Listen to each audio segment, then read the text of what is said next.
Girl, Everybody it's follow packed the one out line, here tonight. please. Follow the one line, please. I told you. IDs out. I need to see IDs. Thank you, ladies. Welcome to Park Ave.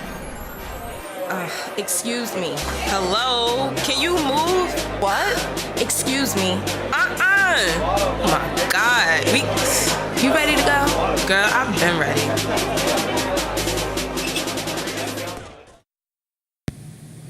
Well, hello, friends. Hey, girl, hey. Buenos dias. How's life treating you? Oh, we had an eventful weekend, friends. Oh, my God. Eventful Saturday. It felt like 2 days worth of work because, you know, when it's hot, it's super hot in Texas.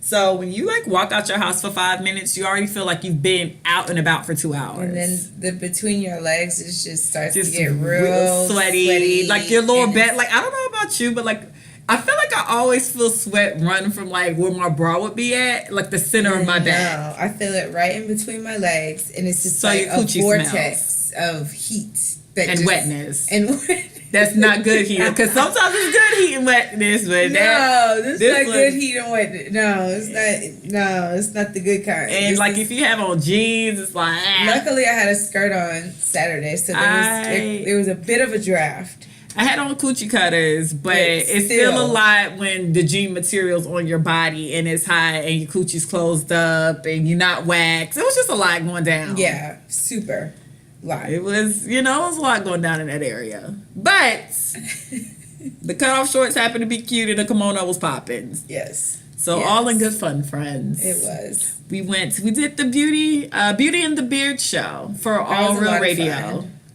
It was. Shout out to Sharice. It was a great time. Shout out to Sharice. She's such a good energy. They have chakras. They have crystals and good vibes, and they meditate like they twice deep breaths on the show. Yeah, and you can't curse on the show. And of course I was cursing. And she almost got us kicked off the show. Just to let y'all know, Adrianna Cool's cursing is not a reflection of Recovering Party Girls, even though we cuss like a motherfucker over here. I'm sorry, y'all. I couldn't. So what I realized during that show was I actually probably don't have to cuss as much as I do, because I instantly turned it off. It was kind of like talking to my grandmother and my mother. I don't curse in front of them, so I can instantly go into cussing and go out. I cannot. So I mean, I really tried. Like the moment she said there's no cussing on the show, I said, okay, great. I don't have to cuss. And then the next thing I was like, God damn it. Shit. But outside of that, I mean, it was a really, really good show. So you guys, Beauty and the Beard show is now available on Spotify. And I feel like somewhere else. I read their tweet, so it's somewhere else. But for sure it's on Spotify. So once that the episode that we were on is posted, I will post it on Recovering Party Girls Instagram and Twitter and all that good stuff. But it was a really good time. So thank you, Sharice. Thank you to everybody over there, All Real Radio. It was a good time. Great conversation. Yes. So you guys check that out. And then we also went to a mixer, a podcast mixer. Facts of Life. Is who hosted it. And she has a podcast called Facts of Life. Yes. Houstonish was there. Don't make me lie to y'all, but Houstonish was there for real, because those are the girls sitting to my left. And it was some other cool people out there. So shout out to Facts of Life for inviting us to the function, even though we stayed like only a few minutes. Cause we got them a bottle of champagne. Yeah, I bought a bottle of champagne. So, if it was me, F talking to y'all, where the drinks at? So F what y'all talking about? So I brought champagne. Where the drinks at? Everyone should be happy. I would have been happy. Oh, they came, they bought a drink, and they rolled. So shout out. We don't have to talk chit-chat too much. Well, we actually had it was hot outside and we were hungry, and it had been a long day at All Real Radio. Starving. So, you guys, I was a little intoxicated. If you looked at our IG stories, you've seen it. So, I was a little intoxicated, guys. It was a good time. So, shout out to all the functions we did on Saturday. It was hot. So hot outside. We got through.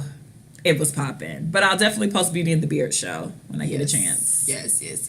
That was an exhausting day, because as soon as I got home, I went to sleep, and then I was like, oh, shit. I went to sleep and I set my alarm clock, because if I nap too late, I just go straight into the night. So I have to set my alarm clock to make sure I'm up at least by 8:30. Because that's what happened to me today. I didn't set my alarm. I just told myself I'll probably sleep for about a good hour. No, I always set if I go to sleep after like 4, especially like 5 o'clock, I set my alarm clock because I'm liable to go straight into the night. And when I mean straight into the night, I wake up at 10 o'clock thinking it's like Sunday morning. And no, the whole day hasn't went by. So, yeah, it was a good time. Had a great time on Saturday. Just hot. So hot. It's just so hot. It is. And it's just so draining.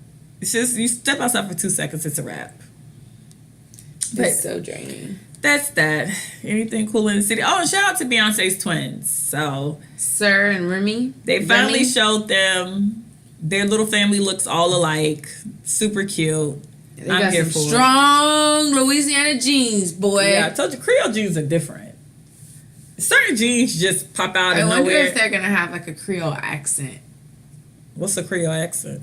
Like, hey, baby. But Beyonce don't talk like that. But she's country. She talks country. Well, she used to talk country. Yeah, but she don't talk like the New Orleans people. New Orleans people have a distinct accent. But, Trina Braxton, she talks like she's Canadian. So. Well, that's one out of the 5 of them, so that's a one-off. But Beyonce don't talk like that. Tina don't talk like that, and I feel like Tina's from Galveston. No, Tina's from Louisiana. I thought she said she was from Galveston, born and raised. That's My she mama, Louisiana.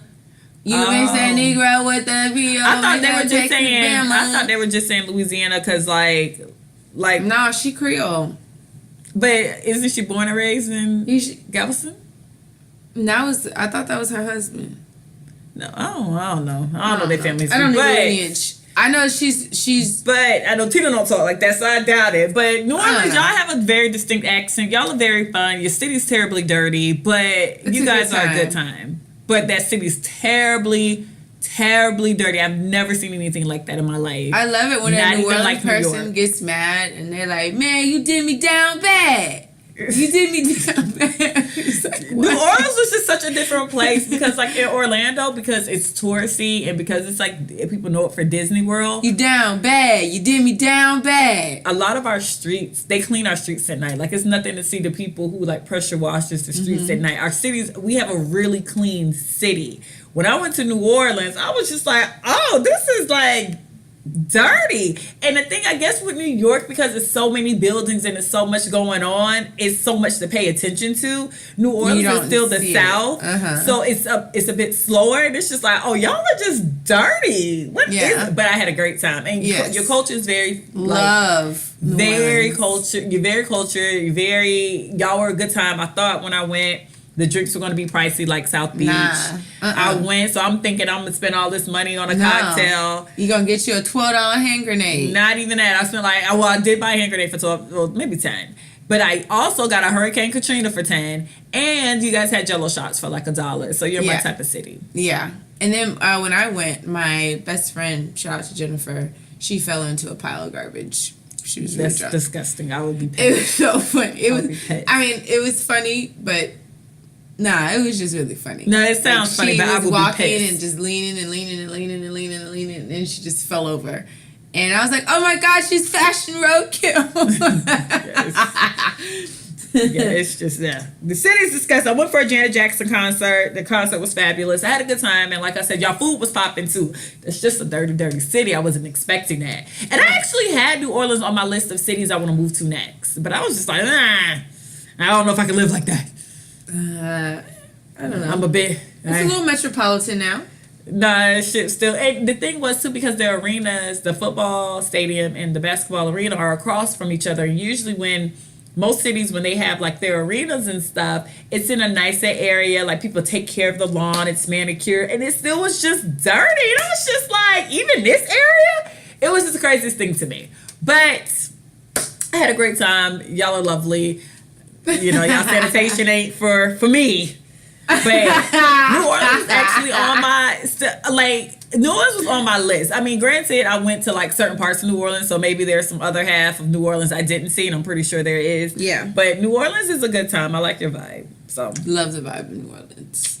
That's that. And congratulations to Stevie J and Faith Evans. I mean, oh Lord. I mean, everybody else mad about it and talking about it, but in reality, Stevie J and Faith Evans make more sense to me than what people are saying online. Only because two things. I read Faith Evans' book. I think it was like called Faithfully or something. Hilarious, because Faith didn't mind putting her paws on people. But Faith ass is ghetto. Like, plain and simple. Like, her whole book is about her running up, running down, running up, running down, and being a hot mess. She's been caught with drugs before. She's been married before. So in that sense, her and Stevie J are aligned there too, because Faith is just the regular girl. And then the thing about Stevie J is, because I guess he acted such a damn fool on Love and Hip Hop, people forget that he actually was like producing songs for Mariah Carey and used to work with Rough Riders and has done a lot of stuff on the entertainment side. But I guess being on Love and Hip Hop is the only thing people kind of remember of him. So it's like, well, how did Faith end up with him? But he had been at one point very he was prominent. A part of Bad Boy. Very prominent in the music industry. And like I said, I read Faith, but Faith ass is ghetto. So, shout out to them. Good luck to y'all. I mean, I still think it's gonna be a disaster movie, but who am I? And for everybody who's saying like Biggie will be pissed, Faith had been married before this marriage, so it's like she's on marriage number 3. Plus, it's like, first of all, Faith was 22 when Biggie died. They were hella young. Like, what? Shut up. Y'all just love some controversy. Listen, Faith, I don't know. Faith ass is ghetto though. After reading her book, Faith ass was with the shits. So I don't, hey Faith, do you, girl. But that's it. What's cool in the city? I'm sorry. It just caught my attention. Okay, so you guys, I've been going out to eat a lot, and I've been eating the same thing for the past 2 weeks. What's that? Ramen noodles. Did we just go there? Yes, Jenya. Shout out to Jenya. I have been going there so often that I am familiar with the staff and their families. I went today, actually, and the guy was just like, you look so familiar. Like, you just look so familiar. And I said, it's probably because I'm in here at least once a week. And he just looked at me. Sometimes. And he was like, yeah. But anyways, so Jenya, it's a ramen place. So it's not like the ramen noodles that y'all get at Walmart. I thought it was like so we went Saturday. I took Ebony on Saturday. And I thought that when she said ramen, I read it as ramen. And I was like, oh, ramen noodles? So I'm thinking it's just regular. I'm like, I could have did this shit at the house for girl. I could cook some noodles. Yeah. No, it ain't that. It's a delicious concoction of broth, chicken, spinach, onions, fried onions, a little sriracha, a little sauce, a little secret sauce. I don't know. Wheat noodles. It's just delicious. It's healthy. Well, I don't know how healthy it is. I don't know if it's that healthy. It's still noodles, but it is very good. Did you like it? I did. And I hadn't eaten chicken in about probably 2 or 3 weeks because I've been not a pescatarian. Pescatarian. There we go. I've really just been, and I haven't really been eating any carbs. So that was the first time I had chicken and carbs in about 17 days. So it was worth it. It was very tasty. It felt like fancy college noodles. So shout out. And I'm a fan of noodles. Jenya, it's in Midtown in Houston. They also have a location in Katy, right off the I-10 freeway. But I prefer the Midtown location. I think it's delicious. It's not like a packaged ramen noodles. It is, I don't know. It's something to experience. It's delicious. It's just They did wonderful. try to play me. They didn't think I couldn't get my chopsticks together. And, I mean, but you... Bitches got culture. But you used your fork. I didn't use a fork. You didn't use a fork? I never used it. That's why when I called the server next to us, I showed him. I was like, I never used the fork. Yeah, you did. Took me a minute. It always takes me a minute to do rice and noodles, though, to get in the groove. But, chopsticks take time and practice, so, But, yeah, shout out to Jenya. Y'all have delicious ramen noodles. Oh, and y'all, shout out to Demi Lovato. I hope you get yourself together, girl. Like, addiction is crazy. Addiction is is just, I know it's a terrible fight. I personally didn't know people still was taking, heroin. They said it wasn't heroin. Well, thank God it wasn't, because, apparently after I asked the question about heroin, people said it is making a rise again. And I was like, I just thought heroin and crack would age out. And I'm shocked that heroin and crack hasn't aged out. Heroin. No, I genuinely was. I put it on Facebook. Stop saying heroin. People started replying about like how they have reverse drugs for heroin. And I was just like... People still out here using heroin like that? And crack? Like, I just thought those would be discontinued. Like, cocaine has stood the test of time, right? Because it's a hell of a drug. It's the people stay getting what it was called? Kilos of it. And I don't think it depreciated in these streets with other drugs. I think it still like boomed and popped. And I was just thinking, like, because you know what crack did in the crack epidemic, and because we know how like heroin is at this point, I just thought certain drugs would just age out and discontinue. And apparently once I said that, it was a whole bunch of people like, nah, girl, people out here doing heroin and people still do crack. And I'm just like, where? And I'm just so thankful and blessed to not know that. No, for real, like, I'm so blessed and lucky to not know people in areas where these motherfuckers is doing heroin and crack, because I just didn't know they still existed like that. But then I had to remember that boy from Glee. I used to love Glee, and then from Glee died of a heroin overdose down up in Canada. Yeah. And I remember it's some guy from like the Hunger Games. He died, and I remember maybe about 5-6 years ago, it was like something going on in DC or over in that area. I think it was DC. When people were dying with the needle in their arm. So whoever was making that batch was fucking them up. Was basically behind it. That shit was instantly killing the bitch. The bitches was dying with needles in their arms. So, addiction's terrible. I don't know what she overdosed on. I'm happy it wasn't heroin. I'm genuinely floored that that's back on the rise. Like, I just feel like certain drugs should age out. Like, what happened to Quaaludes? Did they discontinue that? What Quaaludes? Quaaludes, people still do it, but that's Quaaludes is still in these streets. That's like a rich white woman thing. Oh, really? Quaaludes. Girl, who knew? Where they drink it and they pop the pill and drink with like some vodka. I didn't even know Quaaludes was in their still. Fifth Ave apartment. I thought Quaaludes aged out too. I just think they still do that. They just do it on a low.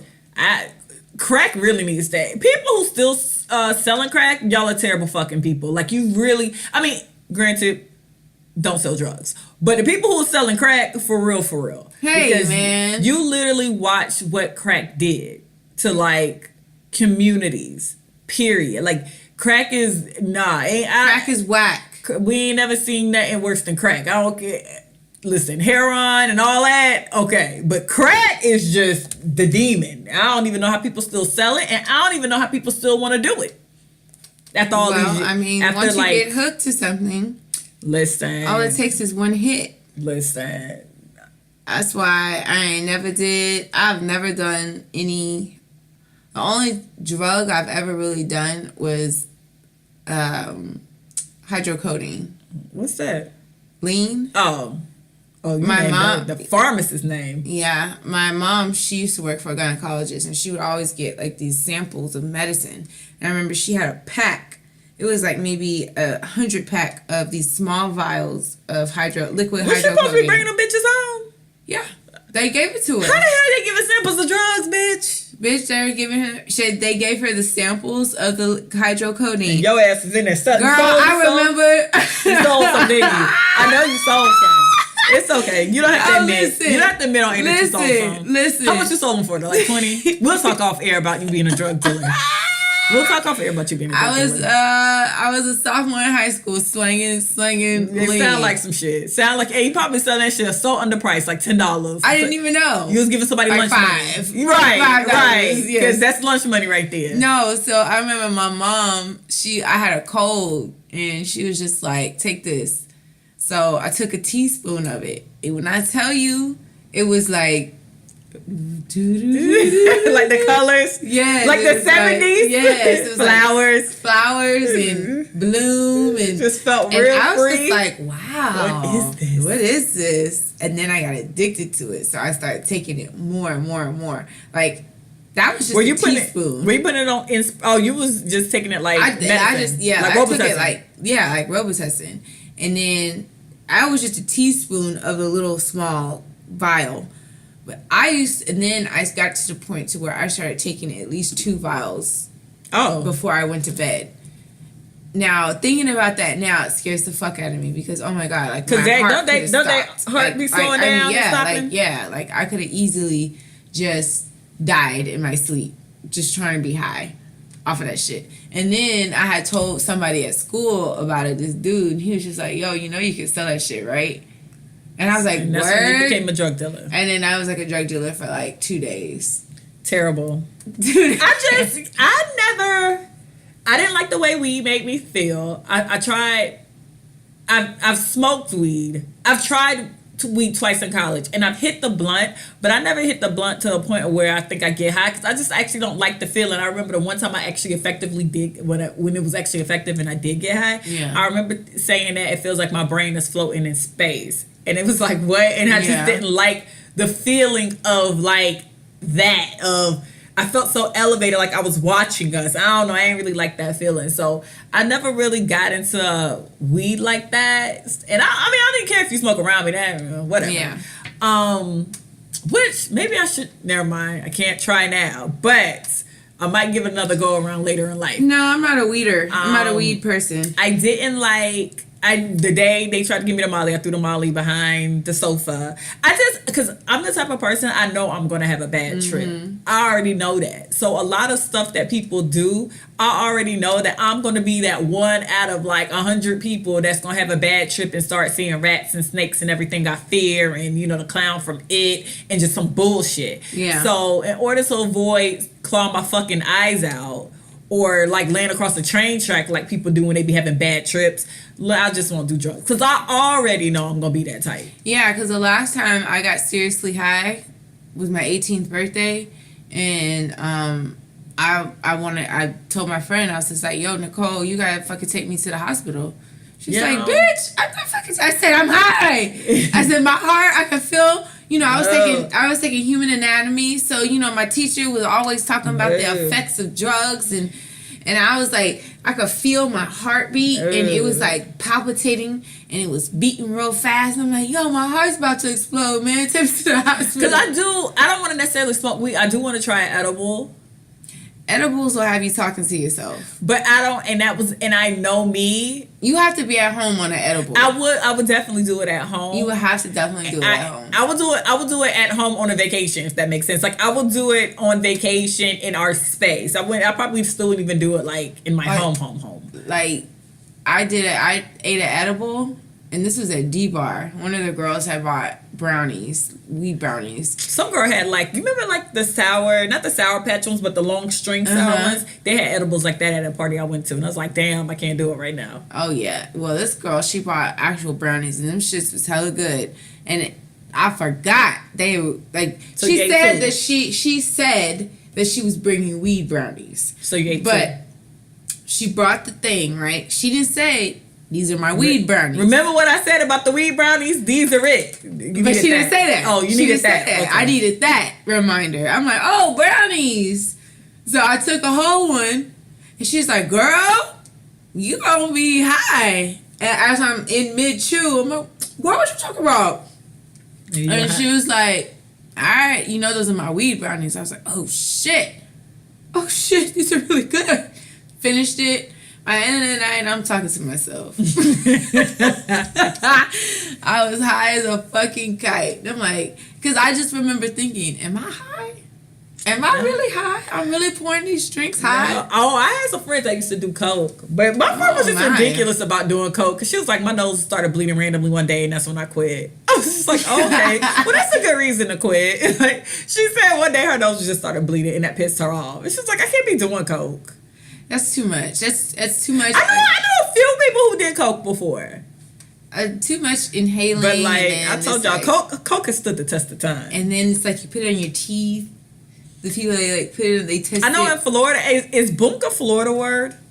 I don't know. I feel like bunk is a Florida word. Bunk. Mm-hmm. Like you smell like bunk and Hennessy from Trick Daddy song. Bunk. Oh no. Okay, that's a Florida word. That's when you put like cocaine in your weed and you smoke it. That's what Whitney Houston was doing. Whitney and Bobby was doing. I remember this guy that I used to like in high school. He used to put embalming fluid. I've heard of that too. And they used to call it wet. Yeah, I heard of that. And then I remember my brother was like, I went to a party and they were all smoking it. And my brother and they like offered me the blunt. My brother like, you better not smoke that. I'm going to tell mom. Was he smoking? Nah, he wasn't. I was such a good kid. And I was just like, what? I want to smoke it. I'm going to smoke. I'm grown. He's like, I'm going to tell mama. Your brother stays selling out. Jesus Christ. But later on, I come to find out they had laced it with embalming fluid. They do that, and I remember when people. I don't know if this was a Florida thing too. I remember people used to roll their weed on like not like phone book paper, but like paper with writing on it because something about the ink did something too. And it's just like, what is wrong with people? Really be wanting, because the thing is, people always want to figure out how to get higher. Kind of how I feel about, because you know, I've been taking my DWI classes about like being drunk. It's like, well, why do y'all want to get drunker? And I was just like, I don't know. Like, why don't you just buzz and tap out? No, what's the point of fucking that? No, well, that's the problem. That's what she said. That's the problem. That's the problem. That's probably why your ass need to sit in the AA. Oh, okay.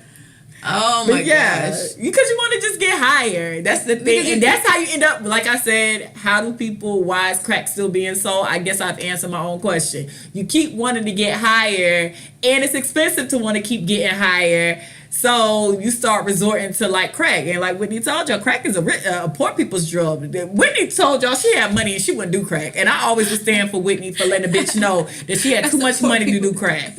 No, Whitney said she had too much money to do crack. And I felt that shit. I'm like, bitch, you right. Oh, man. The fuck? Whitney. But yeah, so anyway, anybody who is struggling with drugs, I mean, if you need help, go get the help you need. It is okay. It's a whole bunch of people that will help you. You know, crack is whack. Crack is cheap. Listen, and on top of all, it really is. And on top of all of that, y'all signed that contract with that Dare guy. Y'all remember Dare? Y'all signed the contract. Dare to keep kids off drugs. Dare. Y'all signed that contract. Because anybody who went to school through the 90s had signed the Dare contract. And you failed. Dare, you really did fail that nigga. So you need to go. I know somebody, my mama might have mine somewhere in storage. Y'all need to go get y'all Dare certificate and remember what y'all promised to not do them goddamn drugs. Oh my God. Dare. But with that being said, my Woman Crush Wednesday goes to Big Mama from Soul Food. Big Mama's played by Irma P. Hall. Because Big Mama really taught us lessons and you niggas wasn't paying attention. So, Soul Food, I can't remember what year it came out. It's like 96 or 97 or something. I don't know. But I think it was 97. 97. Soul Food stars Vivica Fox, who I was in love with in the 90s. Vanessa L. Williams. Nia Long was in there as well. And it opens up with Big Mama breaking up what could have been a potential altercation at her daughter Bird's wedding. So right then, I knew that Big Mama was in sync with everything around her. And I was like, wow, look at this black woman stopping this altercation. It was about to go down. Maxine was pregnant, about to jump on this bitch. Just look at Big Mama. And I was like, I stand. And then Ahmad comes in giving his monologue about how Big Mama cooks this dinner and keeps his family together. And she's giving y'all advice. And then we find out Big Mama's black ass got diabetes. Now, here's the problem with Big Mama having diabetes, which is why she's my Woman Crush Wednesday, because she literally taught us everything to not goddamn do if you're sick. Big Mama still, okay, the thing about diabetes is that a lot of that is based on what the fuck you're eating, right? Definitely. Definitely based on what you're eating. Definitely based off that. Big Mama knew she had, you know, diabetes. And was down still cooking a Sunday dinner in like lard and grease and just cooking the most unhealthy meal. And I hate to bust y'all bubbles. If y'all are eating greens with pork in it, you canceled it out because you put the pork in it. You see how that works? If you put bacon in your cabbage, you just canceled it out because you put the bacon in your cabbage. Big Mama still was cooking her food like that. The macaroni and cheese had like 10 cheeses in it. She was still frying chicken. Mm-hmm. And then like... And all at once. This was all one day. This wasn't even Thanksgiving. Yeah. This was all just Sunday. This was a regular Sunday. All right, and I got a grandma who cooks. My grandma still don't. My grandma does not cook like that on a Sunday. That was a Thanksgiving meal, and that was just a regular Sunday down to the Joseph family house. So you realize she has diabetes. She burns her arm on the gas stove because all black people love a gas stove. It cooks their food better. She burns her arm. My mom come in to get him some Czech sodas and was like, Big Mama, your arm. And then Big Mama realized her arm was burning. So like, what type of skin do you have that like you don't realize that you... How terrible is your body at this point that your whole goddamn arm is on a fucking gas flame and flaming. You didn't even realize it. And that stove was on high because when they cued that camera that way, that's when it was like the big blue when it sparks a little red in it. That's them gas stoves when they on high. She straight was like, oh, it is. So they wrapped her arm up. Mind you, Big Mama went back to cooking. That's how I knew her skin was. That's how I knew something was wrong. She got burnt, 3rd degree, or maybe 2nd. She rolled that arm back up and continued to fry the chicken. So then Maxine, being the concerned one that she is, Mama, have you been taking your insulin? I'm not getting my leg cut off. And it's just like, why aren't you taking your insulin though? You know you're diabetic. Why are you cooking this food? And why aren't you taking your insulin? And then it could have been prevented. Her death could have been prevented. And that is the problem. This is why she's my Woman Crush Wednesday. For health reasons. If y'all know something ain't right, if they told y'all asses to go down there and do something and take this pill and do that to clear whatever, take your shit and keep it moving, because Big Mama did not have to die. So then after all that, well, did she have a heart attack or a stroke? Whatever. Big Mama ends up in a hospital. They still chop her fucking leg off and she still ends up dying, and this family still ends up eating the same soul food that killed her. So all in all, Big Mama's my Woman Crush Wednesday because health is important and she taught us what the fuck not to do. Amen. Terrible. Just terrible. It's terrible. People. No. Mama, are you taking your insulin? I'm not getting my leg cut off. Ma'am, I don't know much about diabetes, but what I do know about diabetes, if you do what you're supposed to do, you might not get your leg cut off. Or you might just get your toe cut off. Like, you did so much, Big Mama. You did. Big Mama, they needed you. Maxine. They needed you. Bird got pregnant. Yeah, she was having problems, but then she got pregnant. You weren't there to see the baby, You didn't have to die, Big Mama. You left a mod there to keep the family together for you and your family. Like, fuck the family. The family in my house. You know what? The family fucked my husband. Faith fucked my husband. What you gonna say now? What? Terry, what? Fuck you! And then Terry grabs a knife. Let me tell you, I stand for Terry. The only thing that listen, and while we on Soul Food, I'm gonna tell you how bum fucking Bird and Maxine is. As much shit as Maxine talked through that whole movie, nobody ran up on Faith. And I always had a problem with that. Y'all let y'all sister run up on Faith with a knife. Somebody should have grabbed the sister because you can't stab her, but somebody should have slapped Faith before it was all said and done. Y'all let Faith walk out the house without a bruise, a scratch, a hair pull, a nothing. And she slap. She fucked that lady's husband. She had sex with that lady's husband in that lady's house. That deserved hands. Like, all the shit Maxine talked through that whole entire movie, Maxine didn't have no energy to give Faith. And that pissed me off to this day. But besides that, take care of yourselves, people. Get your pap smears, get your colons checked, check it. Send your daddies to the doctor, send your mamas to the doctor, check your boobs, as I do that right now. Check your Virginias. Just always make sure everything. Check your prostate. Get your eyes checked. Check your teeth. You're supposed to get your teeth cleaned every 6 months. I haven't done that. I do get my teeth cleaned every 6 months. We used to do that as kids. Like, my mama was like anal about that. Really? And yeah, every year we had our appointments the same time. So we went to all the doctors around the same time, but we went to the dentist twice a year. So everybody get your stuff checked out. A lot of stuff can be prevented if you go early. Or if you just go regularly and it can be detected. It's when sometimes y'all let stuff just sit and stew in your body for like 6 years. That about time the doctor come across it like, bitch, if you would have came April 2007, I had you. So Big Mama, shout out to you, Irma P. Hall. Shout out to Soul Food, classic movies. Indeed. But anyway, so this week we're recovering from being self-sabotaging. Dun, dun, dun, dun. So, this is heavy. This is heavy. You got me heavy, baby. Have you ever, sabotaged yourself and you knew you were sabotaging yourself? Like, have you ever sabotaged yourself in the process of sabotaging yourself? You knew what you were doing?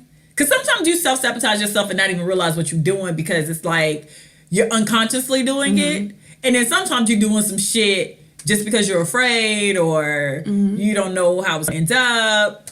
Yeah. Right before I got my DUI, I knew I was being very self-sabotaging. I mean, I knew I knew when I would go into work, I knew that I would drink, and I would drink as much as I can. And I knew that I was going to drive home. So I knew those things were going to happen. I knew all of that. So, but I didn't care. I think at that point, I just didn't care. What was your end goal for that? Like, what do you mean, my end goal? Like, you knew you were doing this stuff. So what did you think was going to come from it? Or did you just not? I mean, I didn't care. I didn't care what was going to come from it. Right. At that moment, I did not give two flying fucks what was going to happen to me. I didn't care if I was going to die. I didn't care if I was going to get arrested. I didn't care. I didn't care about anything, really. Like, I just did not care. And it was really like a spiraling. I was just spiraling out of control. And it wasn't until I got my DUI that I really was just like, I gotta change. I don't want to be this person because I could easily have killed somebody or I could easily kill myself. And they handed out 30 years when you kill somebody. Not even, well, I mean, I don't know, because I've seen some... Well, they give you, some people have gotten off, but for average, it's like 30 years and then you have to serve half, so you get out at like 15. Yeah. So, I mean, 20 to 30. I don't know, man. So, yeah, that was an intense time for me. I not to say that I don't get drunk like that now. I don't get as drunk. I'll say that. I'm a smidget less drunk. I'm a beer less drunk. I'm 2 beers less drunk than I'm a shot that. less drunk. 2 shots, 3 beers, I'm done. If I'm not driving, I may take an extra shot just because I know. 2 shots and 3 beers in a sitting is not, well, actually, that is bad. Because I'm small. That is actually bad. I've been to my DWI class. However, okay, blood alcohol level. I know. What did she said? What did you tell me on Saturday? What is it, your body weight? What did I tell you, your body weight? No, because I was telling Ebony, I was just like, yo, I'm finna drink this sake. Can you drive? And I can't drive right now. So she can't drive. So I was just like, oh shit. And she was like, you'll be all right. Your back level is okay. Y'all gotta keep it. How much you weigh, how much you drink, the time, it all plays. Yes. I think the first time for me though, when I realized I was, and not necessarily I was self-sabotaging in the sense of I stopped something knowing I could be great at it. So I had been one of those people who, when too much pressure comes from something, I immediately shut down. And like the quote is, I mean, somebody says pressure bust pipes. I feel like that's a Jay-Z line from a song. And then the other quote would be, pressures make diamonds. I was the type of person that the second the pressure got on, bust pipes. So, like when I was in high school, I was running track and I was really good at track. And my coach was like, oh, you can go to college with a track scholarship. And I was just like, whatever. I'm just doing this because, boys and it's fun and, whatever. And then I started winning. And I started winning at the 4x8 was and the 800 was what I was really good at. And so it was like, no, you're doing really well. This is going to be something. It's just like, okay, whatever. And then it was still fun. And then I remember one day it switched and it wasn't fun for me no more because it became the pressure of you need to win. And then they moved me from like 3rd leg to 4th leg because they knew if we were down, I would catch them back up. And then it started to become like work. It wasn't just like this careless thing I was doing. Right. And it wasn't, I think I started going track practice with an attitude that I eventually just stopped going to track practice altogether. And that was the first time I realized I had like looking back now was the first time I had self-sabotaged myself because I could have went to school on a scholarship. I could have, who knows what could have been if I would have sat down and focused and not let like my thoughts and my attitude get the best of me. Right. So I know a lot of people self-sabotage themselves because they're afraid of their own light. Like if I do really well, this is going to become a business. Or if I do this hobby I'm doing is going to become a business, and that's a lot to deal with. I deal with that with Recovering Party Girls because yeah, it's fun and it's a hobby. But when you have an end goal in a picture, it becomes a business, and then you have to look at it like a business. And then when you look at it like a business, some stuff ain't just going to be as fun. It's not. I don't know how to, it's fun, but some aspects aren't going to be fun when you're trying to figure out how to get to the next level. And that's kind of, I had to talk myself out of quitting in a sense. And not quitting the show, but quitting trying to make the show what I think it should be. Yeah. And I mean, it's sad because you be afraid of your own light because it's terrible being great. Like people, it's cool. It's hard. Being great is one of the hardest things it has to be in the world. And to be fucking great. I would say that too because if you listen to anybody who's great or any interview, like I remember it's hard. I was listening to this thing about Michael Jackson, and they said he spent the rest of his life chasing Thriller. And then when you think about it, it's like that was very early on in his career, but then it really wasn't because he had been this child star.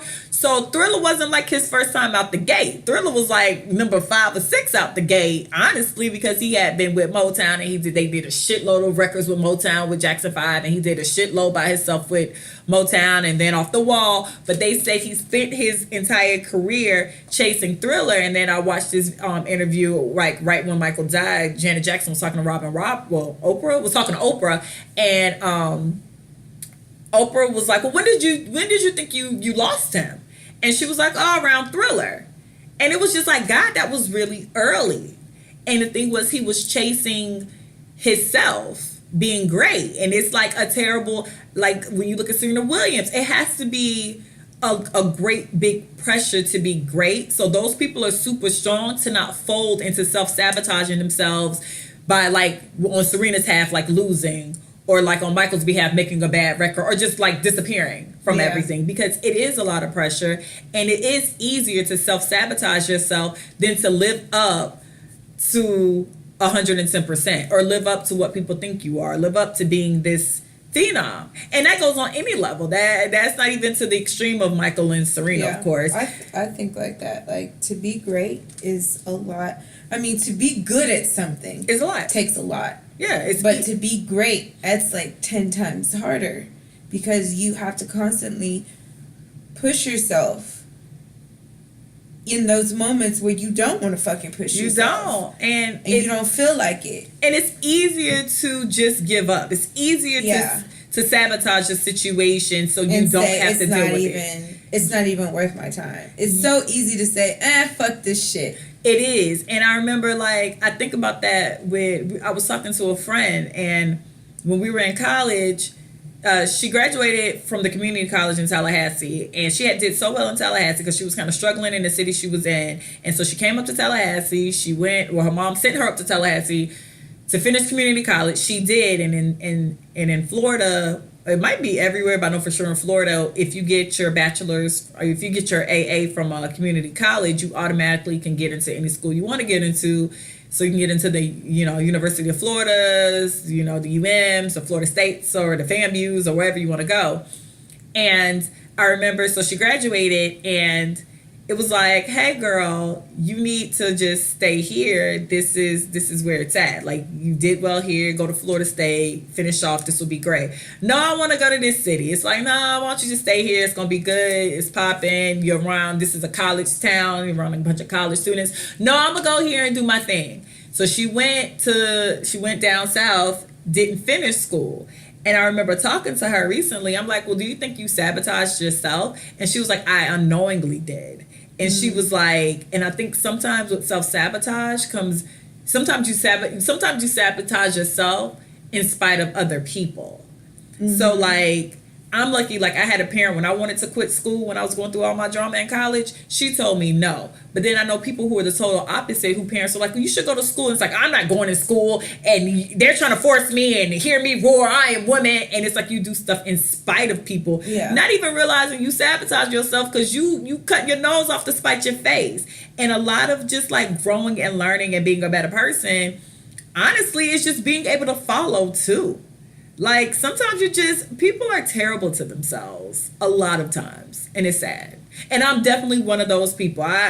Even in college, when all the bullshit was going down, I remember, like, it might have been like my grandmother pulled me aside and was like, girl, you're jumping off a ledge that you don't know nothing about. Sit down somewhere. Wait, I'm like, what you mean? But I was like so far gone in my life that I couldn't even stop myself. So then fast forward, that following maybe month is when the police department called me for that fight. Like, kid you not. It was like 2 weeks later. The police department was like, hey girl, heard you out here boxing bitches. I was like, guilty. No, but so like now being grown, I try to like chill out. And when I start having even just negative thoughts about myself, I try to chill and meditate.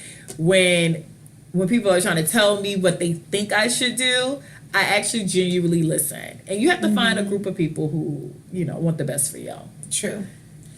Yeah, that's been kind of like my thing as of lately. Like, I've been going through this like roller coaster of emotions. Like, one day I'm all with it, and then the next day I'm like, man, fuck all this shit. I just want to sell everything I have, move to a remote location, and just live. I don't want any of this. But then, it's just like, I don't know. It's been really like, not difficult, but it's just been challenging. Yeah, because I don't want to, because I know that I can't beat myself up about certain things, and I'm very tough on myself. Like, I'm super tough on myself, and then on top of that, I'm a low-key people person, so it's just like, I want to prove that I can do a certain thing, and I want to prove that I can do this, and all this proving doesn't lead to shit, and it's just like, what am I doing? I'm spinning my wheels. I'm constantly tired for nothing. Like, what am I doing this for? Like, what the fuck? Like, this is stupid.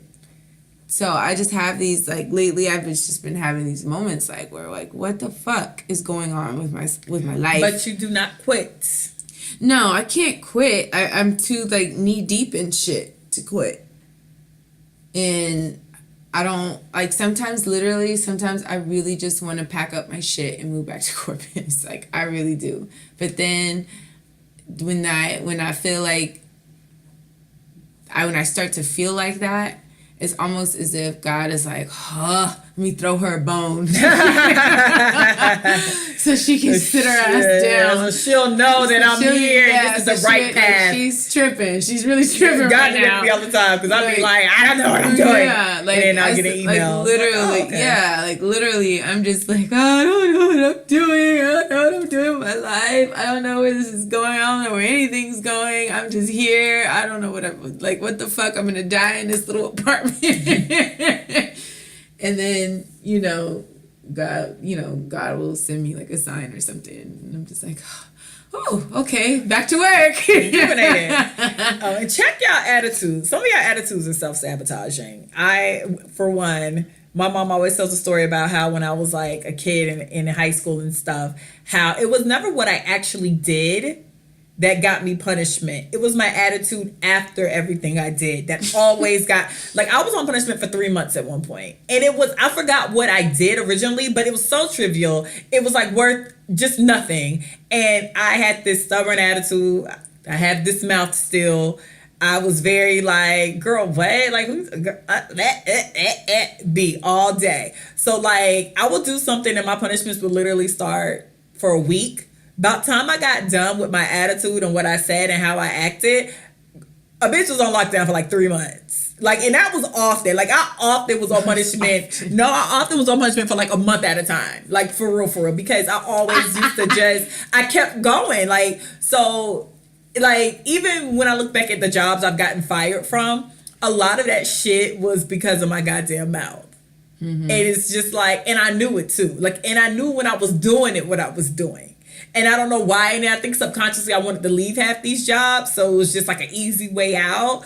But it's just, everybody just take time to just really like look at yourself, man. Yeah. And some stuff isn't for you. Some stuff is for you. But at the end of the day, don't quit and don't make a point to make, like, even in relationships, don't go into relationships with friends and boyfriends and whatever, being a terrible person so it will end. And then be like, oh, I knew you were going to leave me. Well, that nigga didn't have no choice, bitch. Yeah. Like, what do you mean? Like, you pushed this nigga out the door. He pushes. No, because I've done that before too, like with a nice guy. Like, I knew you were gonna like walk out, and it's just like after months of me like giving this nigga hell. Like, Yeah. What would you I knew say? you were gonna leave me. I knew you're just like everyone else. It's like that nigga's like, bitch, I tried. I really fucking did. I really loved you though. I really loved you. And I really was working with your crazy ass, but your ass just refused to act normal. And I was just like, you know what, nigga, you are right. And I am genuinely sorry. I've been a trash ass person. Yeah. People sabotage their relationships more than they know. Absolutely. Especially when you're not thinking about it. It's very unconscious. Because like if you're scared. Because you have a lot of, I had a conversation with an ex-boyfriend of mine, and I was telling him, I was just like, you operate, it's almost like, do you know that you do the things that you do? And he was just like, no, I said, but do you know that that's not normal? It's not normal for you to always be, it's not normal to be an inconsistent person. Like, you can't just live your life like that. Like, yeah, you're either doing it unconsciously, or you know what you're doing and you're just being like a manipulative person. I know some people I know two guys who say they make girls break up with them, and what they do is just on social complex. like, I know people that nigga that say are close to me. Like, I know these niggas, and they legit start doing stuff. They sabotage their relationships to make girls break up with them, and they do it on purpose. But and I guess in a sense, other people do it on purpose too, because if you pushing somebody to the brink, and then they fold, you can't get mad because they folded. You've been sabotaging this relationship the whole time, cussing that man out, acting crazy, acting drunk. I'm speaking for myself, being a mess. So, you can't listen. If you love somebody and you don't know how to love, go take some time. Sit down. And learn how to love. Sit down. First, love yourself first. Because if you can't love nobody else, a lot of times because you can't even love yourself properly. And that's the truth root. Like, a lot of people genuinely do not know how to love themselves. Healthy?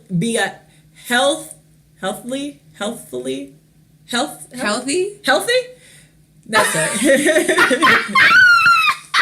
People don't know how to like love somebody on a healthy level. And I've been that person. I've loved people who loved me but didn't know how to. And I've loved people not knowing how to love them. So it was like a disaster movie all the way around the board. And but then that goes back that I didn't really know how to love myself either. Like, you love yourself, but then you don't know how to accept, because it's like you love yourself, but you have to love that dark part of you. And you have to overcome your dark part a lot of times too, that people don't understand, because everything about every person is not good. I know I'm a terrible tyrant on a whole bunch of levels. A lot of them. But like, I was beating myself up for stuff. It was just a lot of stuff going on. So you have to honestly, if you can't love yourself, in all honesty, you can't love nobody else. And not even like you're all like the you good can't love parts, your kids, the bad parts, like the you can't love your dog. You can't love your goldfish. You can't love your man. You can't love your mama. You cannot love nobody until you honestly can love yourself. Because if you don't love yourself, you trust me, you spent the majority of your life sabotaging everything. And it's And always relationships. subconsciously. Yep. Like, you don't even know that you're doing it. You have to be so aware. Like, I've been practicing meditation. Like, really. Num yo ho renge kyo. No, that's Buddha. That's a That's a form num of yo ho. meditation. That's what Tina Turner was doing after Ike was whooping her ass. I felt her. Every morning, I try not to, and it's been a battle, but I try to Not go to social media first. not go to social media first. I try to take at least the first 10 to 15 minutes of when I first wake up, I try to just meditate. And I feel like it's working. Mm-hmm. And the reason why I think it's working is because normally, like, if I'm driving, I have to listen to the radio. I have to listen to some music. I have to listen to something. But for the past 2-3 weeks, I've been able to drive without listening to anything. And, you know, when I'm driving, I really try to focus on breathing and just thinking positive thoughts or whatever. And, like, maybe a week and a half ago, it really helped me because I felt very, very productive. But then I fell off, and I can see the difference. Mm-hmm. Like, because I'm super unfocused. I'm very unfocused. It's so annoying. And then I get tired, and then it's just like, oh my God. But, like, I think that whole, like, meditating stuff has helped me to be more aware of when I'm starting to feel, like, this, like, negative talk. Mm-hmm. Like, these, like, because when you think that stuff, it comes out whether you want to say it does or doesn't. Yeah. And I can feel it now. Like, and then I can recognize my moments where I'm like, okay, I need to stop being around people because my energy is fucked up. It's fucked up, and I don't want to pass this off, and I need to be alone. So I just need to take a nap or something. But I think doing something that'll help you be more conscious of your actions thinking and thoughts and your how you speak to yourself, and because you speak to yourself, you sometimes speak to people like that and don't even know it. Yeah. And I have to catch myself a lot of times. So I remember somebody was like, you talk at people, not to people. And I was like, I do? It's like, yeah, just because you're just so bossy and commanding anyway. So it's kind of like, what do you mean? Like I'll belittle people, but the funny part is I say that to my mother now. It's like, why do you talk to us like we slow? And she was like, I do? I'm like, yes, you talk to us like we're not fucking, like we don't know. And she was just like, huh? But in hindsight, I was doing that to people too, especially when I get impatient with people. So it's like, what? Like, spit it out. And it's just like, take it down a notch. Yeah. Stop being a terrible tyrant. I've had boyfriends tell me that, like who are you talking to? It's like, what?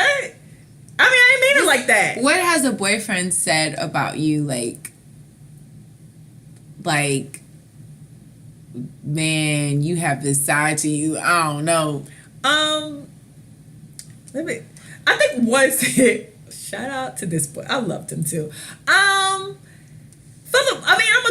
a kind of low-key a great girlfriend to have. I cook and I clean. I'm popping. I cook some bomb food. But I tend to baby people, and when you baby people, you start to talk to them as if they are your kids. And that has been, like, my problem. So if I want you to do something, or I think you should have did something, I talk to you as if you were my... I was talking to people as if they were my kids, and why didn't you do something? So it's just like, but I said, but then again, who the fuck are you to tell me, my grown ass, what the fuck to do? No, but I told you to do. It's like, no, bitch, I'm grown too. Yeah. Like, who are you? But in hindsight, I don't like people doing that to me either. So I was like, how am I talking to y'all like y'all try? And I remember one boyfriend I had stopped the whole damn car in the middle of the goddamn street, like busy ass street, to like check my ass about the way I said turn the corner. Cause I'm like, man, turn right there. And I remember, like, he legit stopped the car in the street, put that bitch in park. All you hear is all these horns passing by us. And he was like, who the hell are you talking to?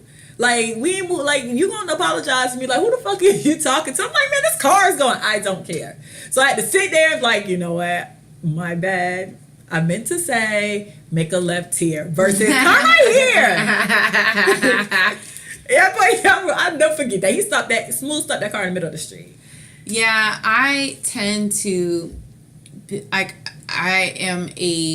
I'm working on my people pleasing.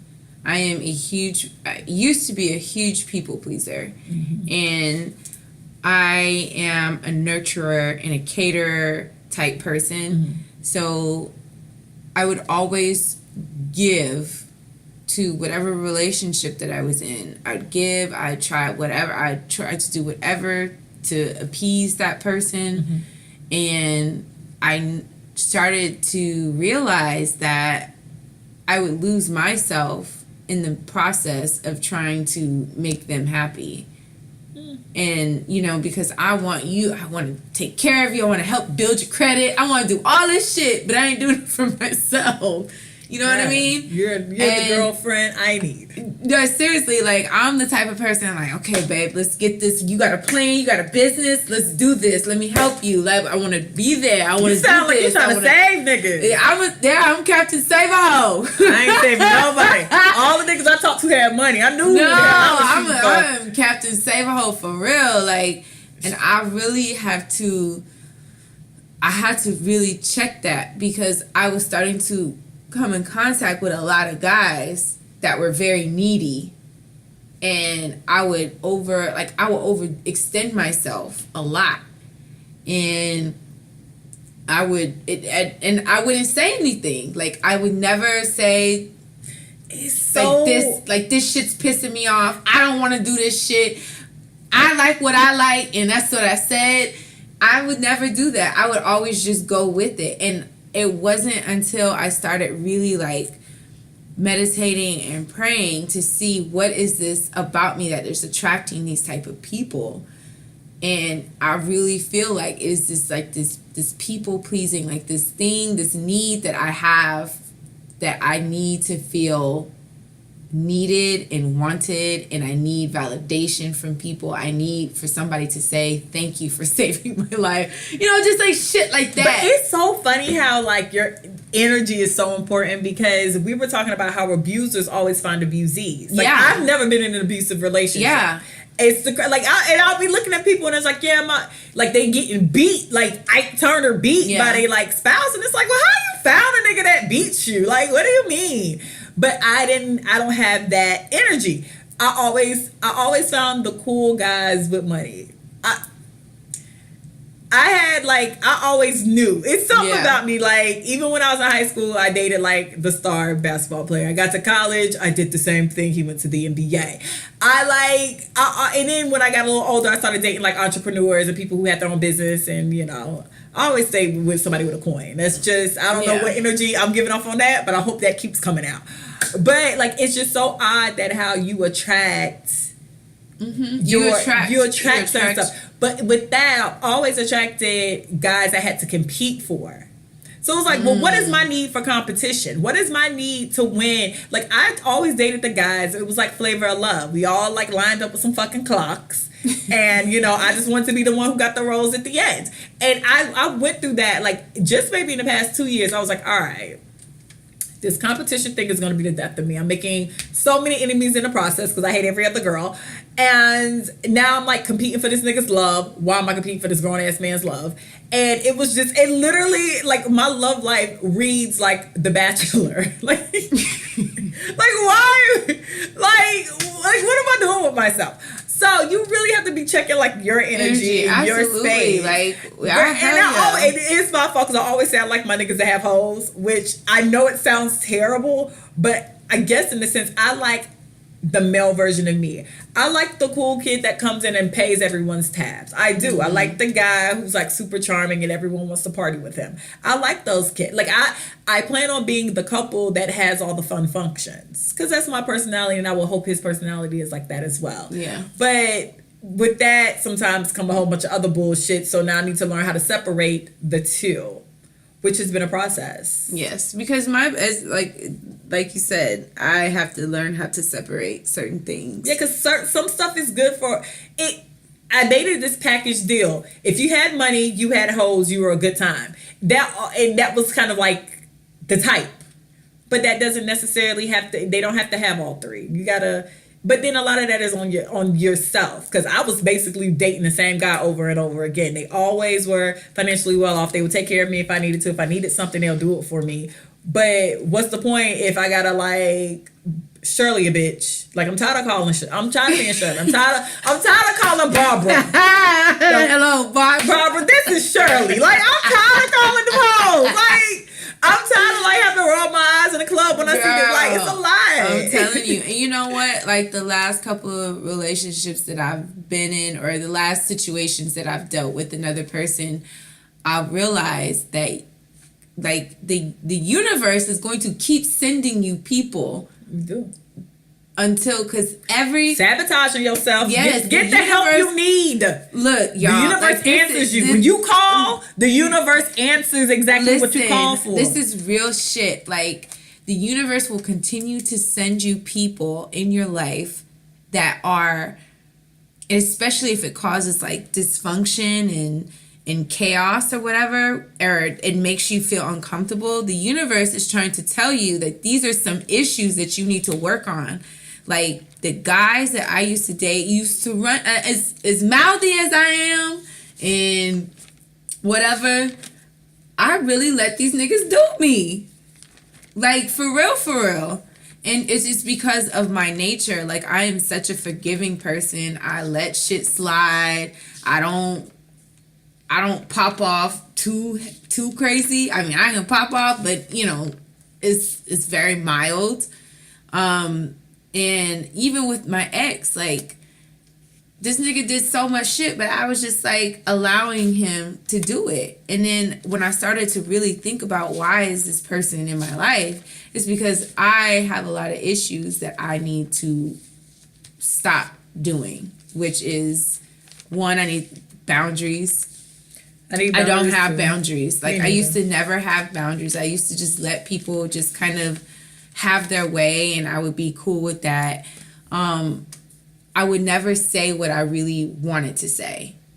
Like if I was uncomfortable, like let's just say like you like dating a dude and the nigga wants to go raw, but you don't want to. But I used to have a problem with saying, "Don't raw dog me." Don't raw dog me. Okay. Like no, but that's like that. I used to be so because never I my didn't problem. Want, that was me. well. No, I get you though. I mean, Like, I have other issues. But the raw dogging thing wasn't what I used to get feel chlamydia like, once. Good. But Well, I used to twice. like. I used to like be so like, oh, I don't want to bring this issue up because, or like if I didn't feel like having sex with that person, and they were like pressing the issue, like they wanted to have sex like right then. Nah, I've had that. That's happened. And I felt like, damn, I just want to go to sleep. I gotta get this nigga some pussy. I gotta get this nigga some pussy tonight. Shit, I'm tired. And you don't understand that. But, you know, and then I would just, instead of just standing my ground, I would just give in because, you know, whatever reason, I didn't have boundaries set. Yeah, you need to learn how to say no. You need to have boundaries. Yeah. And for me, I'm like you. Even I talk mad shit, and I am definitely one of those people that, for the most part, you probably think I can handle my own. But I'm super get ran over by niggas because it's almost like being like a chihuahua where I bark so much that no, like at this point it's no threat. So it's like, man, everybody gonna get upset. She probably gonna cuss me out. She probably gonna tell me to leave her the fuck alone. She'll be all right tomorrow. Yeah. And I was like that girl, like start an abomination just to be like, all right, so why you ain't call me back? Like, yeah, like how is it that I'm cussing you out and then calling you back? Like it's the craziest thing. So I got ran over a lot. Because everybody knew, and Tauruses are like known for being like hardcore softies. Like the second you get us alone, we ready to cry. But you catch us like if we have like we're bulls naturally, so we can wreck shit. But if you catch us by ourselves and you actually talk to us, a lot of times our feelings are hurt, and that's why we are being so crazy and right. And that's the truth. Like I want to be. My friends will tell you I cry off everything. I was just crying off Queen Sugar. Like I cry off every show. I cry a little more than I like to say in my own space. And when a lot of times when I'm acting out, really genuine, because somebody hurt my feelings. Like, my feelings are hurt, and I'm overcompensating for my hurt feelings. Now, don't get that twisted. I still beat your ass behind that. But it's really because everything really be stemming because it's like, my feelings are hurt and they don't want to play with me. Like, it sounds so lame and so ridiculous. Yeah. But Tauruses are super soft. They're the biggest. They will fight to the end. They are very crazy and protective. Bulls in China shops. Sensitive. I'm talking about sensitivity like Ralph Trans Vance. How you need sensitive. Like I'm super sensitive. But you have to, with all that being said, you still have to, you need to know yourself. Yeah. You need to make sure you're not hurting yourself in the process. Mm-hmm. You have to make sure you're not going into situations that are gonna hurt you more, and you just it's a whole lot of work to do with you. It is. And like even on a job level as well, like you don't like your boss, so all of a sudden you come to work with an attitude. That's self-sabotaging. Yes. Why are you coming to work with an attitude to a job you I have to check myself sometimes. Yeah. I'm just like, yo, bitch, you acting like you got $1 million in the bank. Yeah, I need this job. He talking to that. When you go to work with attitude and you know you got an attitude, that is self-sabotaging your goddamn job. Don't do it to yourself. Yes. But that's that. Love yourself first, kids. Learn how to love yourself first. And really watch what you say to yourself. Like you really have to watch your thoughts. Because I was reading your thoughts are eventually turned, like your life is represented by what you think. It is. So however you are thinking and your life is in chaos, it's because of what you were thinking. So you have to change your perspective on situations and how you handle things, and really don't be hard on yourself. Life is already hard. It is. You don't have to be hard on yourself. Like, we're all human. We're not robots. We all make fucking mistakes. We all do dumb shit. No need to beat yourself up about it. We all fuck niggas that are fuck niggas. Yeah. But once you start realizing the error of your ways, if you keep doing them, you're sabotaging yourself and your health. Yeah. So don't. I'm 32 now, but maybe like around 29, 30, I kind of was like, all right, let me get this nigga situation settled. Because it was just certain, and some stuff is fun and careless because you're young. And then some stuff is just like, all right, you're getting older now. You can't be sleeping with the married man who has a girlfriend and you're not even the girlfriend. I did that. I didn't really care about that nigga. But then it was just like, why am I even in this situation where I know I don't want to be with him? If his girlfriend called me, I'm be like, I don't want this nigga. If his wife called me, I'm be like, I don't want this nigga. And then I'm just in this ridiculous situation. Yeah, this ridiculous situation. It's dumb. And it genuinely is just dumb. And we're actually, me and him are really cool now. It's my homegirl's husband's best friend. We all still cool, I see him. But I mean, he's we're cool peoples, and when I see him, we still crack jokes and stuff. But it was just like, why am I sleeping with this man? Yeah. Why am I sabotaging myself and my karma? My karma, and then like my health. I mean, condoms work, but they ain't 100%. So I'm now sleeping with somebody who's sleeping with a girlfriend and a wife, and his girlfriend and wife probably cheating on his ass while he thought he was running all the game. So it's just don't sabotage your JJ's, girl. Ugh. And your ovaries. Stop sabotaging your ovaries. Yeah, by getting pregnant by these low-life. These low-life niggas y'all want to be stuck with because all y'all want to be pro-life and talk about people who get abortions. I mean, granted, I ain't had one, but, do y'all listen. I had one. No, but y'all girls get pregnant and then be trying to... Baby shame. Daddy shame. Daddy shame. Yeah. You stuck with that nigga. Yeah. That was you. You could have went and got the day after pill. It's at the pharmacy now. You let that nigga raw dog you. Want to shame that nigga on Instagram. You let that nigga... You told him, yes, go ahead and come inside of me.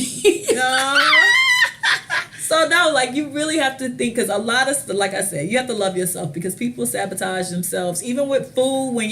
I know a couple of people who want to lose weight but still eat the ridiculous, crazy junk food. That is sabotaging yourself. Self-care. When you're not taking care of yourself first, you're sabotaging yourself. Yes, God. Preach that word. But- Yes. So that's that on that. But this week we have a letter. Woo!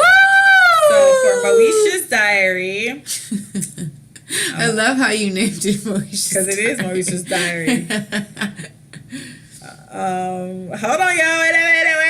Wait a minute. I might have lost it, so we might not be having Moesha's diary in a minute. No. Oh, here you go. Woo, girl, y'all almost won. We almost was going to tell y'all, never mind. So this week on Moesha's diary, we're going to name her Roberta Flack. I don't know if I said that one already, but we'll go with Roberta Flack. Hey girls, hey, you guys talk a lot about daddy issues. How do you deal with them? I love my daddy, but it's always a disconnect. I don't know why. And I think I'm taking it out on my relationships. Help, exclamation point, exclamation point, exclamation point, Roberta Flack. How do I deal with my dad? I don't say I have daddy issues no more. And I try to take that out my vocabulary because I feel at this point, I feel like daddy issues age out. I would say that because once you identify that you have a problem with your daddy and a problem with that relationship, it's no longer a daddy issue. It's more of a you issue. So now you need to figure out how to deal with that issue. So for me personally, my situation with my dad is non-existent. I talked to his mother recently, my grandmother. She cool. I sent her some flowers. Something happened with her, so I sent her some flowers. I have a brother on my dad's side. He came to Houston maybe 4 months ago. I seen him. It was probably the first time I seen him in years. And actually, when I used to go back home, my dad's family lives in Florida as well, but they live in Gainesville, which is maybe like an hour and a half, 2 hours away from where I live and where my mom's family live. I didn't go because I was always so pressed for time. And it was always like these short trips. So I haven't seen them in a while. I seen them more when I was in Florida versus visiting Florida. I called my dad. He didn't. I reached out to my dad because my dad is sick. He didn't call me back. Then my mom was like, well, make sure you don't have him blocked because I do that. I checked my phone. He wasn't blocked. So, I mean, outside of that, there was nothing I can do. So I kind of came to terms, but even before that, I kind of came to terms with sometimes people aren't going to be the fathers you want them to be. That's just that. Like, you don't get to pick your parents, unfortunately. You know, sometimes you luck out in the family category. Sometimes you don't. I mean, it's terrible when you don't because family is super important. But, you know, sometimes you got to understand that people don't know how to be parents. Sometimes people don't want to be parents. Sometimes people are really just doing the best they're doing. And sometimes you niggas just ain't going to get along. And y'all just not gonna vibe. And I respect him as my dad. I hope all is well. You know, I want him to live. He has a family to live for. I don't have no ill will, no bad blood. But when I realized that we weren't gonna have the relationship that I had in my head, and then when I kind of realized that there probably isn't gonna be, because then I was okay with accepting a relationship in a different form. But then I got to the point where, I mean, clearly it's like non-existent. So for me, even before it became like this non-existent, I had already kind of came to terms with he's just not the person for me. Not like that. Like I guess maybe because I genuinely like my mother. I like my mother as a mother. I like the type of friend I see my mom is to her friends. I like the type of sister she is. I like my mom as a whole person. And so to have a parent where you kind of don't really vibe with them as like a person, like if y'all weren't related, you wouldn't fuck with them. So you have to deal with it yourself. I just kind of came to terms with it's not going to be a relationship. I love him. I hope all is well. He, like I said, he has a family to live for. My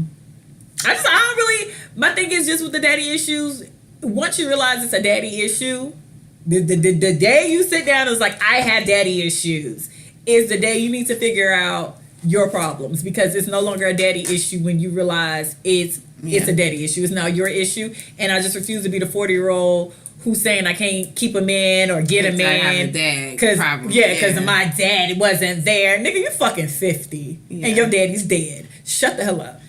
You know, I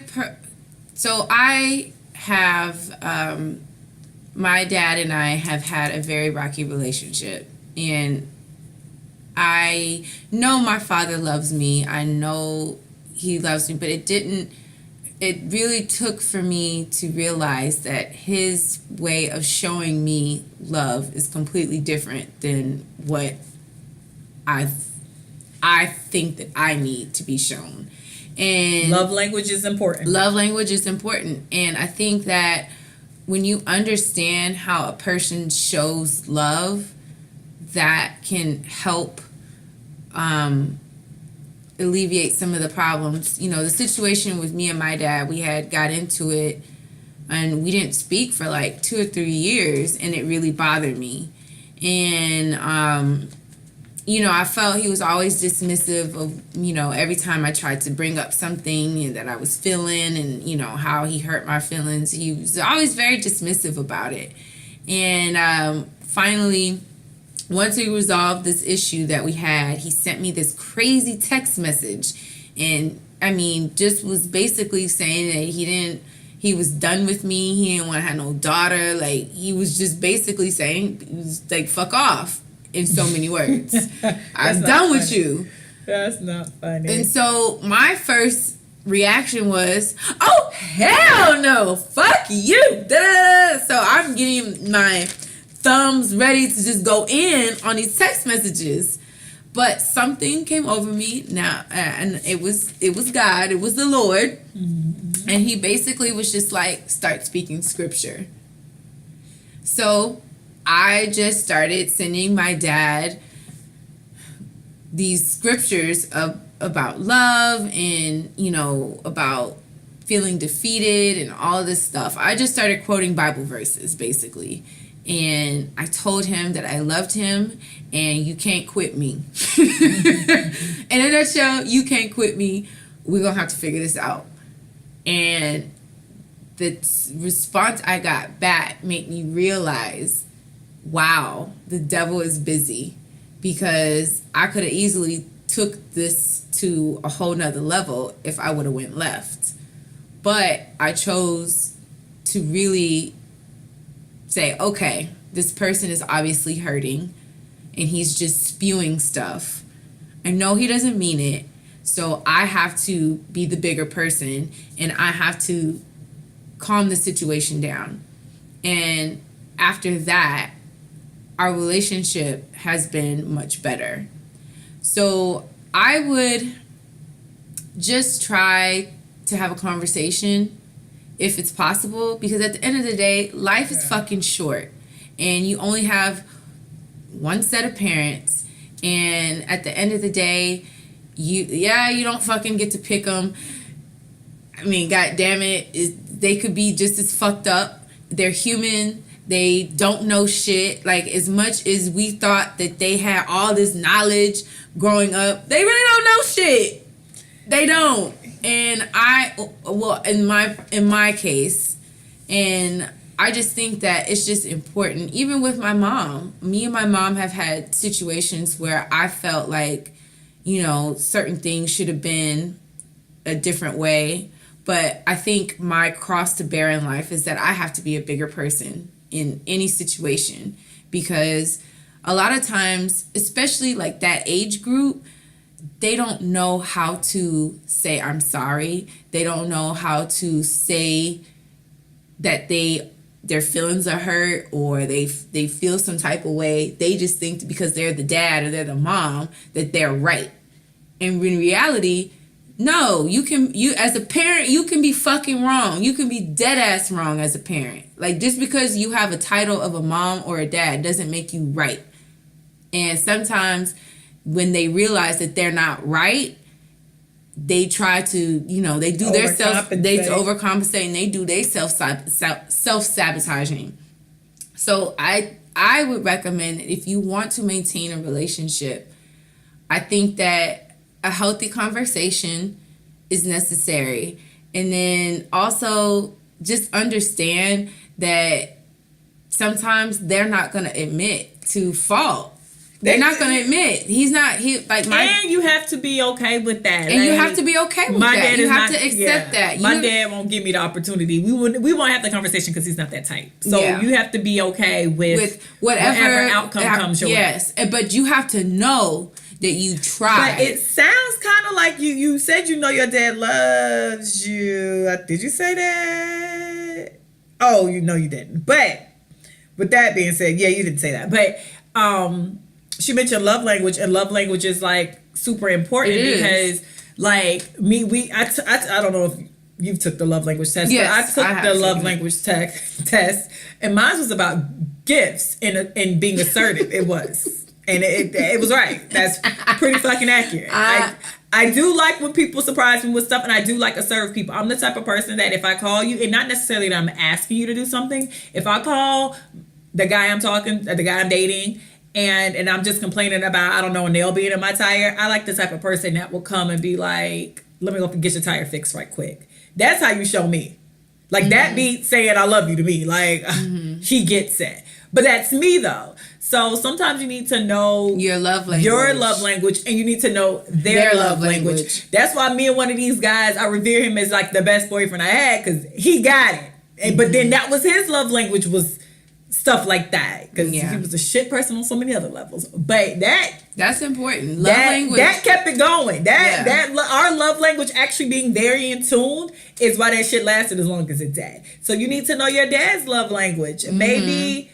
Maybe he's not gonna say I love you. I don't know if that's your issue. Some dads say I love you and treat you like shit. Some dads don't say I love you and change your oil.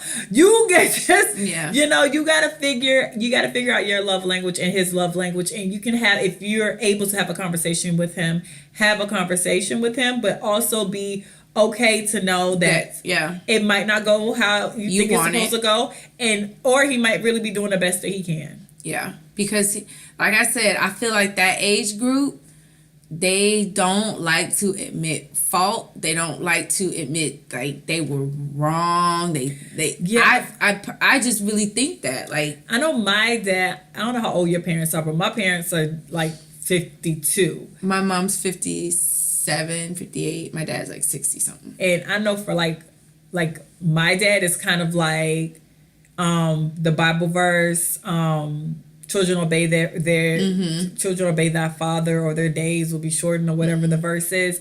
He's very honor like your father and mother. Honor thy father and thy mother, or your days will be shortened. He's very like that. So he kind of has this attitude that even if I'm not here for X amount of time, you better give me the respect because I am your father. My personality isn't that at all. Is if you ain't around, what you mean I owe you? I don't owe you shit. You don't owe me shit either, though. So we equally don't owe each other shit. And I mean, I remember I had a situation in college. He happened to live in this city. He was working in the city I went to school in. And I had a boyfriend at the time. And, well, the two boyfriends I had. The first boyfriend I had at the time dropped me off to his job because I was meeting my dad for lunch, and my dad got mad because he didn't get introduced to the guy. But the guy wasn't some new guy I was dating. I had been dating this guy since I had been like 15. So he already knew my mom, he knew my brothers, he knew my whole family because I had been dating him since I'd been 15. Me and my dad always had an off and on relationship, so he did live in the same city. So like I didn't think it was important to introduce him because he met who was important. He met my stepdad, he met my mom. And then he was just like, it kind of annoyed me because he was like, well, what type of man would drop you off to your father's job and not introduce himself? And I'm like, but you're a non-factor. Like, I'm coming to lunch with you, and it was kind of like, oh, I'm going to meet my dad for lunch. Your daddy. It was literally like, that was the response. Because, like, I known you for like 5 years, girl. I ain't never heard you mention your daddy before. Yeah. So I remember he was like, he was upset about that. But then that went back to, I'm your father and I deserve this respect. Like, and it was just like, huh? And then it happened again when I was with the other guy. He kind of wanted to meet him because he was going to the NBA at the time. Long story. But he was offended that he didn't meet him either. But then once again, that guy had met my mother and my brothers and my aunt and like new people. Yeah. So, that's what I was dealing with. So you need to kind of know who you're dealing with as a person. Yeah. You need to know your love language because maybe he really does think he's showing you all the love you ever needed. Yeah. Because my dad's like that. Like, he'll be like, I don't understand why you think that I don't love you. I text you. I write you on. This nigga said, I don't understand why you think I don't love you. I like your Facebook page. I talked to you on Facebook. And I was like, what? But then might be him. But then again, I know that my dad is very active on Facebook. He'll like a post. He'll like a post. He'll like all my pics. He'll send an emoji. So, and that's enough. I every day I engage with you because I like a picture, bitch. What else you need? Like, what the fuck you mean I don't love you? Every goddamn day I sign into Mark Zuckerberg's internet. I press fucking like.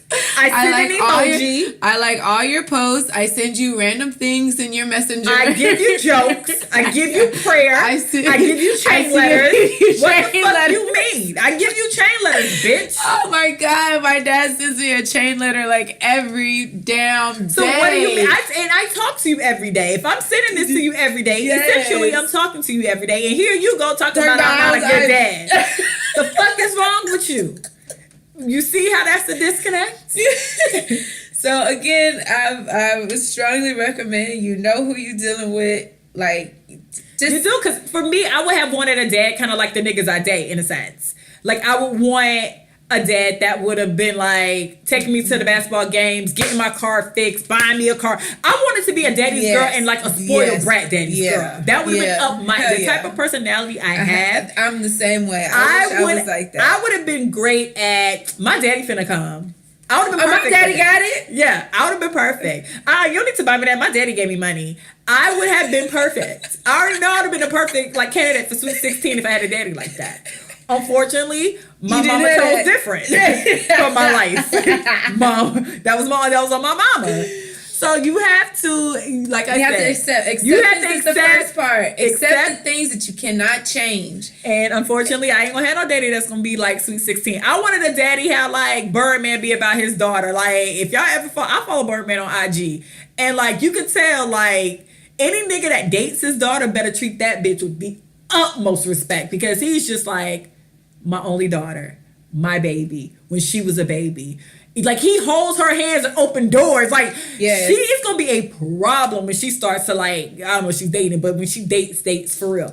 I wanted that. I wanted to be like, even if my parents didn't work out, I wanted him to be like, I'm dating somebody new. If my daughter don't like you, it's a wrap. Yeah. Like, totally. I would have been perfect for that type of stuff. But unfortunately, it didn't happen like that. It wasn't in my cards. It wasn't in my mama cards, and it wasn't in my hand apparently, because it wasn't in her cards. You know, who would have known? But I would definitely just have a conversation. Just go in knowing. Maybe you should do this first. Maybe you should assess yourself and your love language and his love language, and then maybe try to see, does he think he's showing you love? And then go into the conversation, because you might go into the conversation acting like blind. If you go into the conversation blindly, you might come off a bit insensitive. Mm-hmm. So, like if your dad does do certain stuff, and he make sure he always does certain stuff, then kind of go to him like, I know you do this, but I need this. And then try to have a conversation, because if he's active in your life, it sounds like something you need that he's not giving you, and he really probably just don't know. And if he just if you love him and he's just a shit show, then you got to accept your daddy's a shit show. Your mama did you dirty. I don't know. Because I told you how I text my mama one day, and she texted me back. I was like, God, I wish I had a dad like that. That bitch texted me back, sorry, my bad. So, sometimes your mama's be messing it up, man.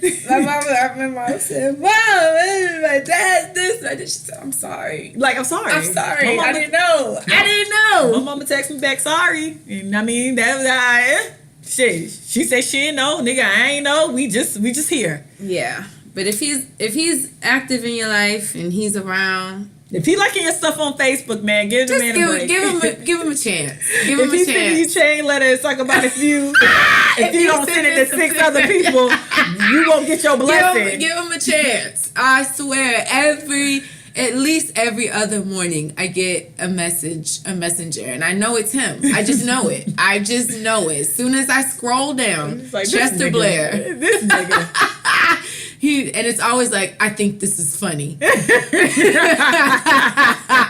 This is epic. This is funny. You're gonna laugh. You're gonna laugh Trust at this. me. Trust me. And I'm like, oh my God, that's dirty shit. But you're gonna miss But it you when know it's what? gone. I'm, that's him. That's his personality. So, we just gotta rock with it. But all right, friends, you know where to find me. It's Natoya Ebony on all social media platforms. And I'm Miss Cool in the City. 82 Cool. Follow me on Twitter, guys. I got 103 followers on Twitter, and I'm very excited about that. So, AD2 is too cool. You want people to laugh at you. You think you're funny. You do. You want people to think you're funny on Twitter. You guys follow me on Twitter. You trying to be funny on Twitter? I'm building my Twitter game up, and I'm enjoying it. You have I'm to use the enjoying hashtags. I really You're love chuckling before you even send your tweets. Yeah, You're like, this is the one. Or I think like, oh shit, this would be a perfect tweet. Yeah, this the one. You think that's the one? Yes. That's cute. So yeah, guys, follow me on Twitter. Fuck Instagram, because I ain't really on Instagram like that. I don't be posting a lot of shit. So follow me on Twitter though. I like Twitter. I'm on Twitter. I like to talk to people on Twitter. I love to retweet people and be like, sis, what are you doing? I'm Natoya Ebony on all social media platforms. I'm actually hilarious on all platforms. Y'all need to follow her on Facebook. Girl, I had to get my mother together on Facebook. She was like, "Are you that bored asking for a friend?" I said, "They can unfollow me responding to a friend." Bitch, what? Man, Y'all, get your ass y'all off. need to go on Facebook and find Natoya Ebony and like her and follow her, because she really be posting. I mean, she has questions for days. She wants to know. I be needing answers about crack. I be trying to tell y'all how LaToya Jackson is a celebrity gem. Listen, look, do this one thing for me though. Honestly, look. y'all go follow LaToya Jackson and watch her live her best rich fucking life. No, LaToya Jackson. So on Facebook, Ebony was posting all the reason why LaToya Jackson was that bitch. LaToya Jackson, listen, LaToya Jackson, you are that bitch. She posted, and don't let nobody tell you not LaToya. She posted all these photos. LaToya Yvonne. LaToya. She posted all of these photos and reasons why. LaToya is the queen of headbands. Google LaToya Jackson and headbands. And she Googled it. I'm telling you. And she said we've been here before. We've been. I'm telling you. LaToya, and then if you Google LaToya with her siblings, LaToya stayed with Michael basically and stayed with Janet, which lets me know LaToya's a good time. They needed a relief. They needed a joke. They was working. LaToya just came. Hair together. She had that she always had nails. Like, bitch, LaToya, go to LaToya Jackson's page when y'all get a chance on Instagram. LaToya stays going to the Waldorf Astoria eating lunch. Like, that's all she does. And then she's still a size 2, bitch. LaToya Jackson legit is a size 2. Like, please, y'all, go and her. Listen, I'm very passionate about LaToya Jackson. She's a fucking Jackson family gem. Y'all gonna respect her as such. Listen, okay, let me tell y'all. Follow me. I did it on Facebook already. Maybe I'm gonna do it on Instagram so we can redo LaToya Jackson. Follow her, or y'all go to Facebook and get Natoya Ebony. Google LaToya Jackson and her Wendy Williams interviews. That should be hella funny, man. LaToya and Ebony will be up at like 7 in the morning, just talking about, hey, how we feel about this TV show. I'm confused. I need to know what the people think. I need to know what the people think. But nobody responds. I need to know. I need to know what the people think. I love it. I need to know what the people think. 5 posts within 20 minutes. Listen, at like 8 a.m. I be need to know what the people think. Sometimes people was mad about Charlamagne. Apparently, I gotta watch Charlamagne in silence now. I need to know what the people think. Sometimes I need to gauge the room. So sometimes I watch TV. Oh, with that emoji with the magnifying glass, I need to know. Killing me. It's just questions. I have a lot of questions. That should be killing me. Apparently, crack and hair on is still out in these streets. Stop calling it hair on. I learned about crack and hair on Facebook. I just be having questions for the kids, for the people. Oh my god. Apparently everybody watch Pose. Follow me. I am a good time. I'm just trying to figure out what the people need. You are really funny on social media. But with that being said, and follow Recovering Party Girls. It's a good time on our Instagram page. Yes. Join the conversation, friends. Indeed. So we shall see you guys next week. Sorry for being late. I've been busy. Sorry. Bye, guys.